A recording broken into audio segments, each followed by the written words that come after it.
Well, good afternoon. Here we are kicking off another week. And this week we thought we would start out our devotionals and have the theme of things that I learned through my experiences playing golf that maybe can help us today and address some things this week to grow in, to become, just whatever God's called us to be. And so each day I'm going to share a little bit of an experience and what I learned from that experience and maybe an application. And thought we'd do it outside today because it seems like spring is starting to come here to Minnesota and to the Alexandria area.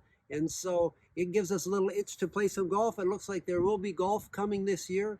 And today, the first story I want to tell you is it was actually the summer of 1981, and it was down in Mankato. And my golf game, I'd gone away to college down in Texas, and it was improving. And so I was down there to play a golf tournament. And actually, after the first day, I was in about fourth or fifth place. And the second day, I got on fire. First time of my golf career, I birdied 7 straight holes, and I'd moved from where I was to first place in the tournament.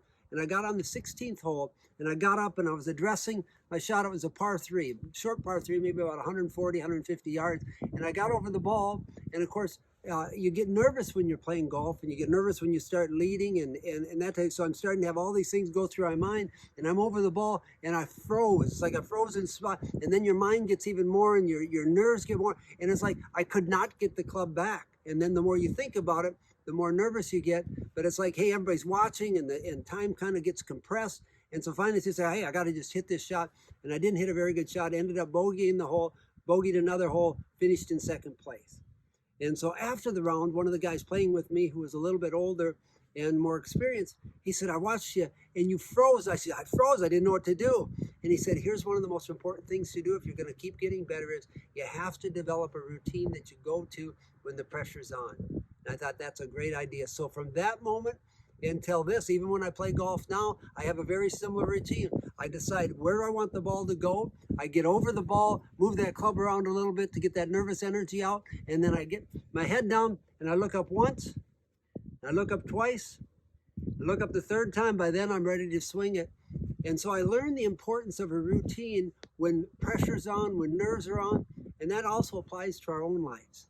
And we've got a lot of things going on that are creating a lot of anxiety and emotions and things, just kind of uncertainties in our life.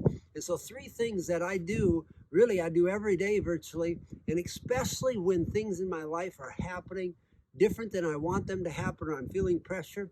These 3 things: the first thing I do, I have a relationship with God, and I talk to him, I pray, I can cast those cares, I can bring the things that matter to me, or God, why is this going on, or what can I do about this, or do you even know about this?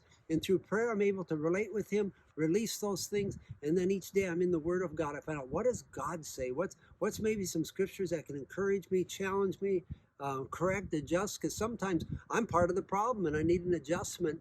And so those 2 things really set the foundation for my routine. And then it's like, okay, what can I do now? What's something I can practically do now in light of just my time with the Lord, praying and fellowshipping with God, and my time in the Word? What's something I can do? Maybe it's a family thing. It's maybe in relationships with one of my kids. What can I do? I can call them, I can text them, visit them, or maybe it's someone I'm having problem with relationship-wise, and I need to reach out to them and say, hey, would you please forgive me what I said, what I did? I really, I was wrong.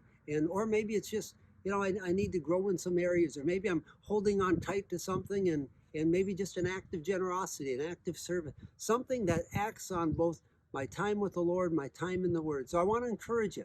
In this time, one of the most important things that we can do is keep doing the foundational things. And if you've never developed a good spiritual routine, this week is a great week to do it. Be in relationship with God, be in the Word of God, and do something that represents your commitment to God. Have a great day. Look forward to seeing you tomorrow.